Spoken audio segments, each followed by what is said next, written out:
में लिखा जाएगा कांग्रेस पार्टी है। जवाहर सिंह मैडम बैठिए। जवाहर सिंह मैडम, अरे आप बैठिए। जवाहर सिंह मैडम शुरू करिए। माननीय अध्यक्ष जी, आज हम एक ऐसे विषय पर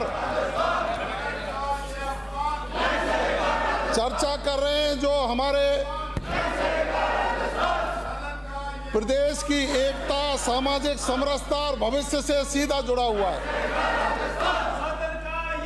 लेकिन दुर्भाग्य इस बात का है कि विपक्ष के साथी ऐसे महत्वपूर्ण विषय पर चर्चा न करके एक छुपे हुए एजेंडे के तहत राजस्थान के महत्वपूर्ण बिल पर अपनी असहमति, वो इसलिए कि किसी वर्ग विशेष को खुश करने की इनकी नीयत और सनातन संस्कृति और भारतीय धर्म का एक तरह से इनके दिल और दिमाग में स्थान नहीं है। मैं इस पे मौके पर कहना चाहूंगा, हमारे देश के संविधान का अनुच्छेद 25 अंतःकरण की और धर्म की स्वतंत्रता को सुनिश्चित करता है। यह अधिकार मौलिक अधिकार है। आजादी के बाद हमारे संविधान ने प्रत्येक नागरिक को धर्म मानने, आचरण करने और उसका प्रचार करने की स्वतंत्रता दी है। लेकिन यह स्वतंत्रता इस बात की अनुमति नहीं देती कि किसी गरीब, दलित, आदिवासी, अशिक्षित, शोषित, वंचित व्यक्ति को लालच, प्रलोभन, भय या धोखे से अपना धर्म बदलने को मजबूर किया जाए। आज के इस बिल पर बहस के दौरान हमारे सदन के विद्वान साथियों ने कई सुझाव दिए, उन्होंने समर्थन किया। करीब 11 सदस्यों ने इस बहस में भाग लिया। मैं सभी को धन्यवाद भी देना चाहता हूं। उन्होंने इस बिल को पारित करने के लिए अपना समर्थन भी व्यक्त किया है। अध्यक्ष जी, ये हम ही नहीं कह रहे, इस देश के प्रमुख लोगों ने कई बार उल्लेख किया है। इस विषय पर संविधान निर्माता बाबा साहब डॉक्टर भीमराव अंबेडकर ने भी उल्लेख किया। उन्होंने कहा कि धर्म व्यक्ति का व्यक्तिगत विषय है, लेकिन जब धर्मांतरण सामाजिक असमानता को मिटाने का साधन न बनकर राजनीतिक या आर्थिक साधन बन जाता है, तब यह समाज के लिए चिंता का विषय है। और इसी विषय पर देश के यशस्वी प्रधानमंत्री माननीय नरेंद्र मोदी जी ने कहा कि हर नागरिक को अपना धर्म का पालन करने और अपनी पसंद से धर्म चुनने का अधिकार है, स्वतंत्रता है। लेकिन किसी को भी जबरन या प्रलोभन देकर धर्मांतरण का अधिकार नहीं है। माननीय अध्यक्ष जी, हमारे धार्मिक ग्रंथों में भी समय समय पर उल्लेख किया गया है। रामायण की वह चौपाई कि जब जब हुए धर्म की हानि, बाढ़ई असुर अदम अभिमानी। इसको सुनिए गौर से। जब जब हुए धर्म की हानि, बाढ़ई असुर अदम अभिमानी, तब तब धर्म विविध शरीरा, हरई कृपान सज्जन पीरा। इसका अर्थ है कि महान ग्रंथ रामचरितमानस में इसका अर्थ बताया गया है। उन्होंने कहा है कि पृथ्वी पर जब जब धर्म के हनन प्रारंभ होता है एवं आसुरी शक्तियों में वृद्धि होती है, तब तब स्वयं ईश्वर को विविध शरीर धारण कर पृथ्वी पर आना पड़ा है। भारत की महान संस्कृति सर्व धर्म संभाव के आदर्श में विश्वास करने वाली है। अध्यक्ष महोदय, विषय यह है कि धर्मांतरण कानून की वर्तमान में आवश्यकता क्यों पड़ी।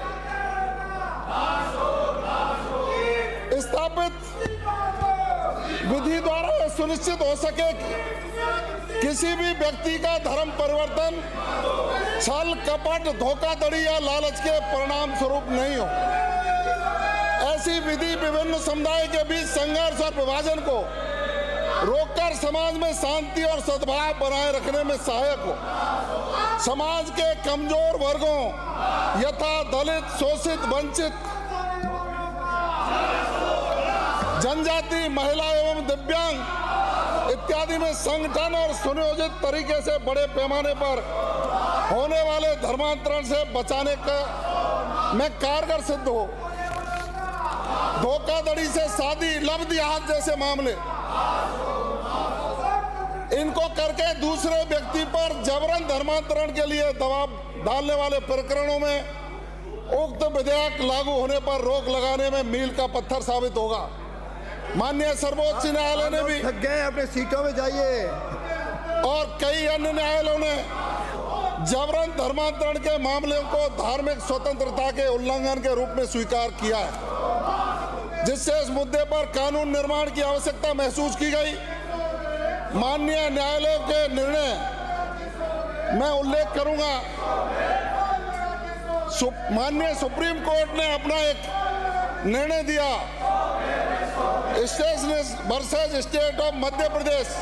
इसमें स्पष्ट उल्लेख किया उन्होंने कि जबरन धर्मांतरण गैर कानूनी है और दंडनीय अपराध। संविधान के अनुच्छेद में प्रचार का अर्थ, माननीय अध्यक्ष जी, सुप्रीम कोर्ट ने कहा है अनुच्छेद 25 में प्रचार का अर्थ अपने धर्म सिद्धांतों को प्रसारित या फैलाने का अधिकार है, न कि दूसरों का धर्मांतरण कराने का अधिकार।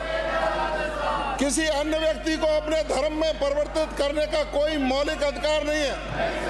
ऐसा करने से दूसरों की अंतरात्मा की स्वतंत्रता का हनन नहीं होना चाहिए।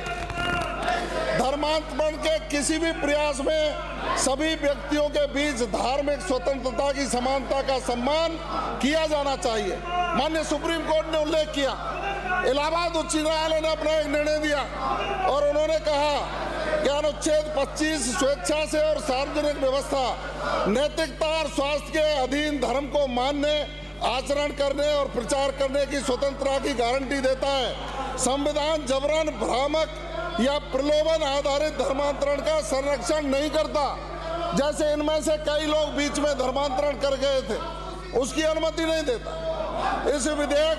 इस विशेष मामले में अदालत ने उत्तर प्रदेश धर्मांतरण विरोधी अधिनियम के तहत दर्ज प्राथमिकी को रद्द करने से इनकार कर दिया था, जहां आरोपी व्यक्तियों ने कथित तौर पर धर्मांतरण के लिए धन और मुफ्त चिकित्सा देखभाल का इस्तेमाल किया था। उक्त कानून का उद्देश्य धार्मिक सहिष्णुता और शांतिपूर्ण सह अस्तित्व को सुनिश्चित करना है। धर्मांतरण राष्ट्रीय सुरक्षा एवं सामाजिक सद्भाव के लिए एक गंभीर खतरा है। समाज के सभी वर्गों को एकजुट होकर इस समस्या का समाधान करना होगा। धर्मांतरण के खिलाफ संघर्ष भारतीय संस्कृति एवं राष्ट्रीय अस्मिता को बचाने का प्रश्न भी है। अध्यक्ष महोदय, ये कोई पहली बार बिल नहीं लाया जा रहा। देश के विभिन्न प्रदेशों में आवश्यकता होने पर वहाँ कानून बनाया गया, वो लागू भी है। राजस्थान में भी 2008 में हमारी जब सरकार थी तब इस बिल को लाया गया, उसके बाद दोबारा फिर इस बिल को लाया गया और अब पुनः प्रदेश के यशस्वी मुख्यमंत्री आदरणीय भजनलाल शर्मा साहब ने, माननीय मुख्यमंत्री जी ने ये महसूस किया कि राजस्थान में धर्मांतरण की जिस तरह से घटनाएं बढ़ रही हैं, लोग मिशनरी के रूप में आकर विभिन्न प्रकार के प्रलोभन देकर धर्मांतरण की घटनाओं को अंजाम दे रहे, तो यहाँ सख्त कानून बनाने की आवश्यकता है। उसी प्रकार जब हम अध्ययन करते हैं, आंध्र प्रदेश पूजा या प्रार्थना स्थलों में अन्य धर्म का प्रचार निषेध अधिनियम 2007 लागू है। तेलंगाना पूजा या प्रार्थना स्थलों में अन्य धर्म का प्रचार निषेध अधिनियम 2007 लागू है। हरियाणा विधि विरुद्ध धर्म परिवर्तन निवारण अधिनियम 2022 लागू है। हिमाचल प्रदेश में हिमाचल प्रदेश धर्म स्वतंत्रता अधिनियम 2019 लागू है। उत्तर प्रदेश विधि विरुद्ध धर्म परिवर्तन प्रतिषेध अधिनियम 2021 लागू है। अरुणाचल प्रदेश में धर्म की स्वतंत्रता अधिनियम 1978 लागू है। उत्तराखंड में धर्म स्वतंत्रता अधिनियम 2018 लागू है और कर्नाटक में धर्म की स्वतंत्रता के आधार का संरक्षण 2021 लागू है। अध्यक्ष महोदय, जहां से नेता प्रतिपक्ष आते हैं, इनके जिले में ही कल परसों अखबारों में भी छपा, उसकी एफआईआर दर्ज हुई, पुष्टि हो गई। इनके इलाके में धर्मांतरण की बहुत बड़ी घटनाएं होती हैं। इनको चिंता नहीं है कि दलित वर्ग के लोगों को, उन कमजोर वर्ग के लोगों को मिशनरीज आकर के धर्म परिवर्तन करा लेती हैं, लेकिन इनको चिंता है अपने राजनीतिक अस्तित्व की। इनको चिंता है अपनी राजनीति कैसे बनी रहे। इनको चिंता है कि दिल्ली से राहुल गांधी जी का संदेश आ गया कि इस विधेयक पे आपको शामिल नहीं होना, आप जनता के बीच में एक्सपोज हो जाओगे, इसलिए सदन की कार्रवाई को व्याधित कराने का ये कुत्सित प्रयास कर रहे हैं। वहाँ अभी की घटना है अलवर में, वहाँ एक घटना हुई, कार्रवाई हुई, उस पर गिरफ्तारी हुई है। अपनी सीट से बोलो। दूसरा प्रकरण सीट से बोलो। बांसवाड़ा का है। मुझे तो अफसोस होता है, इस सदन के कई व्यक्ति अपने आप को हिंदू मानने से इनकार कर रहे हैं। आज से 2-3 साल पहले सीट पे जाओ। प्रतिपक्ष के एक साथी ने कहा मैं हिंदू नहीं हूँ, आज एक साथी बोले हम हिंदू नहीं हूँ। सीट पे मुझे निश्चित रूप से इस पर अफसोस होता है कि ये लोग अपने आप को हिंदू मानने से इनकार करते हैं। बांसवाड़ा में दूसरा प्रकरण हुआ, जहाँ अखबार में छपा कि हमारे आदिवासी लोगों को जबरन धर्मांतरण कराने की व्यवस्था काम किया जा रहा है। जाओ, सुनूंगा मैं। अध्यक्ष महोदय, सीट पे जाओ तो सुनूंगा। यह तो एक नमूना है। जाओगे तो सुनूंगा, सीट पर जाइए सुनूंगा। पहले सीट पे जाओ, सीट पे जाओ, पहले सीट पे जाओ। एक उदाहरण है, इस प्रदेश में तो कार्रवाई देखूंगा। इनका शासनकाल था, वो लोग एफआईआर नहीं दर्ज कराते, उनको डराया धमकाया जाता था। कार्रवाई देखूंगा। आज कम से कम करेंगे। धर्मांतरण का कहीं कोई मामला पाया जाता है, उसके खिलाफ एफआईआर दर्ज करके कानून सम्मत कार्रवाई की जाती है। और चूंकि आज ये जो धर्मांतरण कानून है, आज का धर्मांतरण कानून है, ये प्रतिषेध कानून जब पास हो जाएगा तो धर्मांतरण कराने वाले लोगों के खिलाफ कानून के तहत कठोर कार्रवाई प्रस्तावित की जाएगी। राज्य में गत 20 वर्षों से धर्मांतरण विरोधी कानून लाने के लिए हमारी भारतीय जनता पार्टी की सरकारों ने अनेक बार प्रयास किया। प्रथम बार राजस्थान धर्म स्वतंत्र विधेयक 2006 राजस्थान विधानसभा द्वारा दिनांक 7 अप्रैल 2006 को पारित किया गया, लेकिन तत्कालीन महामहिम राज्यपाल महोदय ने राष्ट्रपति महोदय को भेज दिया। उसके बाद 2008 में 20 मार्च 2008 में पुनः राजस्थान धर्म स्वतंत्रता विधेयक पेश किया गया, उसको भी राष्ट्रपति महोदय को भेज दिया गया।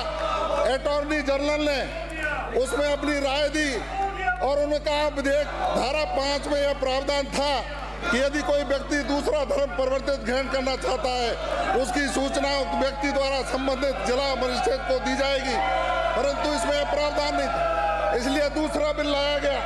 राज्य सरकार ने विधानसभा में विधि विरुद्ध धर्म संपरिवर्तन विधेयक 2025 पेश किया है। राज्य सरकार की सभी धर्मों का सम्मान करती है, परंतु यह भी सुनिश्चित करती है कि राज्य में विधि विरुद्ध धर्म परिवर्तन न हो।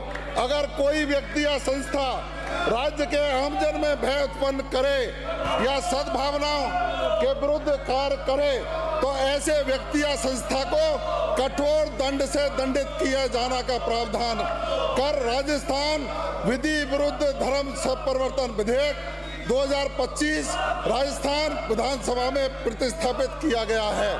अध्यक्ष महोदय, महाभारत में एक श्लोक का उल्लेख किया गया।